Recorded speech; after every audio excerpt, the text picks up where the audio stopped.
What's going on? How you doing? Happy Monday. I'm gonna dance it out for a second. Oh man, feels good. How are we feeling today on a Monday? I'm trying an afternoon. You notice the last two March has been a little bit of an afternoon. I'm testing this audience out. Lots of people coming on. Appreciate everybody who's coming in. Let's go ahead. Let's dive into it then. Let's do this. How is you doing today? How are you doing? I hope everyone's doing great. I am on unofficial spring break. It's my kids' spring break, which means absolutely nothing to me, but it just means that they're home. So it's a great time. A little bit of a break in the routine. A little bit harder getting up this morning because the kids weren't tugging at you to take them to school. But I am super excited to be here and really want to talk to you guys because not only is it spring break for my kids, spring break at school, but it's also the last week of the quarter. It's the last week of first quarter. We're, as Boys to Men say, we're going to the end of the road. I am excited. This has been a great time, and I want to talk a little bit about, what's going on in this quarter. And you can see the title of the video I put is Team, the Word No, and Core Values. And really when, I've been meeting with each one of my clients, I'm also meeting with each one of them this week to kind of close out the quarter, do an evaluation, look at where we're at, especially since this is kind of the start of the new year. It seems like this quarter's been a whole year itself, from the amount of traveling I've done, from all the things that have been going on with my clients. It just seems like it's been absolutely massive. And I feel like I've done a whole year in one quarter, but it really is just, we're only about a quarter through the game. It's only the first quarter. So time to assess, time to look at where we're at. And I know a lot of people, and you heard me talk about this on the last few videos, because I've seen it this month, the shift in attitudes, maybe some of the frustration we're seeing people's posts and videos. People now are starting to feel the grit of the goals they set, right? You set these high level goals and now you're trying to achieve them and you're feeling that push, you're feeling that pull. Maybe you're getting punched in the mouth as you're going through it. But how do we achieve success and how do we make sure we're doing that? And I deal with all sorts of different clients. Some I've been working with for many years. Some I just started working with this year, in a lot of my coaching and a lot of the business development services that I offer. And there's really three key things that I see are making a lot of my clients successful, and a lot of my clients that have made changes and it's allowed them to be successful, and a lot of my clients that are still struggling. These are the reasons why it's really, I was looking at it today, just so consistent. The first one is team, right? The formulation of the right team. And a lot of this is so, I'll be completely transparent as well. Some of the struggles I am dealing with this year and some of the success that I'm having are based on these things as well.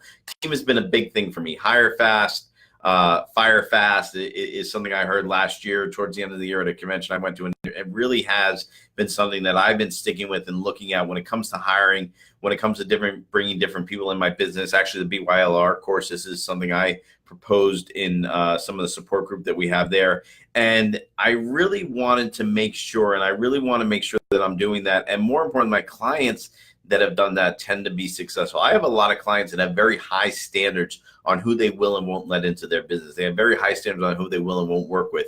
And it's really worked for them. It's even been kind of puzzling to me sometimes when I'll bring something to them. I'm so excited. Hey, look at this person I found to do X. And here they are. And they're like, boom, but do they meet this criteria? Do they meet that criteria? And then even I got to slow down sometimes and say, wow, yeah, let's look at it. Let's see if they fit the culture. And there's been times where people have, there's been times where people haven't. But one thing I've seen in the team is, and that I've learned is I've hired people that have been highly skilled, have not been passionate about what we're doing, and that hasn't worked. And then I've seen people that are highly passionate about what we're doing, but necessarily don't have the skill, and I've really been able to train them up. So team is something that's really important, and I think you need to have a balance of that. There's been some positions where I don't need people to be highly, motivated and enthusiastic. I just need them to work, and I've hired them, and they've been, they've had as much personality as this desk here, but they got the job done, and that's fine. And there's other places where I really needed people who were excited, who were able to be passionate about what we're doing, who had to be on the same page, who had to believe in the message. Whether it was for the Mags group or was for one of my clients, I needed people that were on point. So I've really had to balance that, and I've seen my clients have had to balance that as well. And the ones that have been having success, which really leads to the next point is the word no.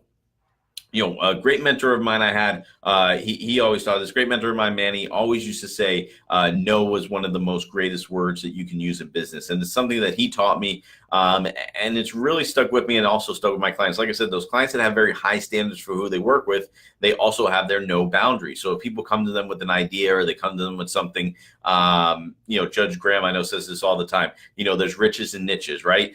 They know what their no boundary is. Even though something may or may not fit, they know where that no boundary is. I worked with someone last week, had a client, had an emergency. They called me up and they needed somebody to fix something for them. I found somebody that said, listen, yes, I could do this. This is where I live. No, I can't do that. And he came in and he saved the day because he knew his no boundaries. He knew where he was working. So like I said, the team we build, our no boundaries, the things we say no to for our team. Some people may be saying, hey, it's spring break and I have time off. If end of Q1 is a busy time for you, and I know some people that have flipped years, this is actually, they're moving into their Q4 for some of my clients. We just finished Q3, actually, not Q1. They know their no boundaries. No, I want this perfect. I need this to look good. I need this to look right. They know where they live. They know where they go that. And the third and most important thing, and this is something I got from Business Finishing School. Matt Monero talks about this a lot. Emmerich Sapio in Business Finishing School is knowing the core values of their business. I had some clients that had no idea what this is. What do we do? Oh, we're real estate agents. Or, oh, what do we do? Oh, we're a marketing firm, or we build websites. I said, no, we really worked with a couple of my clients on defining what's the core value of your business. What do you do? What do you believe? Why are you in existence? What's the value add for your clients? Who do you want to work for? Who do you want to see grow? And we really define the core values of their business. And it really helps set some amazing parameters that, even with one client in particular, we've been in a couple of situations this year where we've looked at, hey, what's the brand? What are the core values of who we are? What are we working with? And we've been in situations where now we could just feel it.